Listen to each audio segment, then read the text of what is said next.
السلام علیکم دوستوں، کیسے ہیں آپ لوگ؟ ٹھیک ہے دوستوں، آج ہم بات کریں گے دیٹ ویری ویل کہ یو نو مرزا محمد رفیع سودا، اور یہ کلاس 10th کی اتر پردیش اردو کی بک ہے،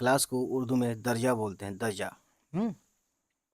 سودا کے والد مرزا محمد شفیع بغرض تجارت، یعنی تجارت کی غرض سے کابل سے دہلی آئے اور یہیں آباد ہو گئے، یعنی یہیں بس گئے۔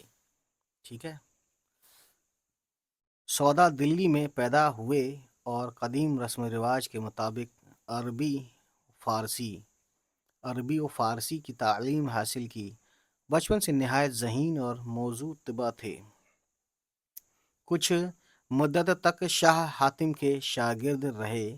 غیر معمولی صلاحیت اور ذہانت کی بنا پر سودا نے بہت جلد نام پیدا کر لیا۔ ڈیگے اور دلی کے سب سے ممتاز شاعر تسلیم کیے جانے لگے۔ بادشاہ وقت شاہ عالم آفتاب بھی ان سے مشورہ سخن کرتے تھے۔ بادشاہ وقت یعنی اس وقت جو بادشاہ تھے، شاہ عالم آفتاب۔ ٹھیک ہے، سودا کی شاعری کا شہرہ سن کر نواب شجاع الدولہ نے انہیں لکھنؤ آنے کی دعوت دی۔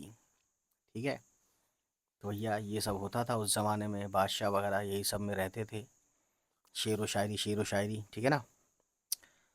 سودا اس وقت تو نہ جا سکے، مگر کچھ عرصہ کے بعد حالات نے انہیں دلی چھوڑ کر لکھنؤ جانے پر مجبور کر دیا، جہاں نواب شجاع الدولہ اور ان کے بیٹے نواب آصف الدولہ کے زمانے میں خاطر خواہ پذیرائی ہوئی۔ تقریباً 70 برس کی عمر میں لکھنؤ میں انتقال کیا۔ ٹھیک ہے،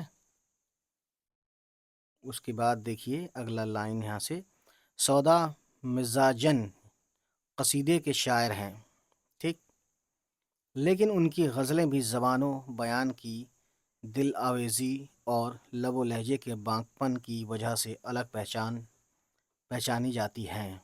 ٹھیک ہے، میں پڑھنے والا تھا، الگ پہچان بناتی ہیں، بہرحال جو بھی ہے یہ بھی صحیح ہے۔ اگلے پیج پر دیکھتے ہیں گائز، یہ دیکھ رہے ہیں نا کیا ہے تو دوستوں، کہنے کا مطلب یہ ہے کہ ہم ادھر آ گئے، سوری۔ ان کا ایک مخصوص انداز ہے جس میں درد مندی کی جگہ شوخی، سوز و گداز کی جگہ نشاط یعنی خوشی، اور سادگی کی جگہ پرکاری نمایاں ہے۔ ان کی شہر آسوب نظمیں بھی، جن میں زمانے کی بدحالی پر طنز کیا گیا ہے، یعنی طنز مطلب انگلش میں بولتے ہیں اس کو ٹونٹ، ٹھیک ہے، بہت مشہور ہیں۔ تو یہ جو نظم ہے قصیدہ شہر آسوب، یہ ہم نیکسٹ ویڈیو میں پڑھیں گے، بہرحال فی الحال اسے پڑھ لیں پورا سودا صاحب کے بارے میں۔ سودا نے شاعری کے متعدد اصناف یعنی ٹائپس میں طب آزمائی کی ہے۔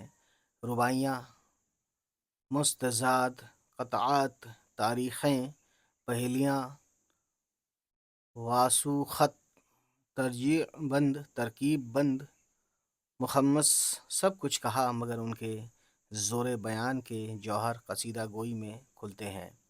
یعنی اس طریقے کی بھی کام انہوں نے شاعری کی ہے، لیکن نام ان کا قصیدہ میں ہی ہوا بڑے پیمانے پر، اور قصیدہ گوئی میں ان کا مرتبہ سب سے بلند ہے۔ ان کے قصائد شوکت الفاظ، تازگی مضامین، بلند خیالی، بندش کی چستی اور جدت تراکیب کی وجہ سے فصاحت و بلاغت کے اعلیٰ نمونے ہیں۔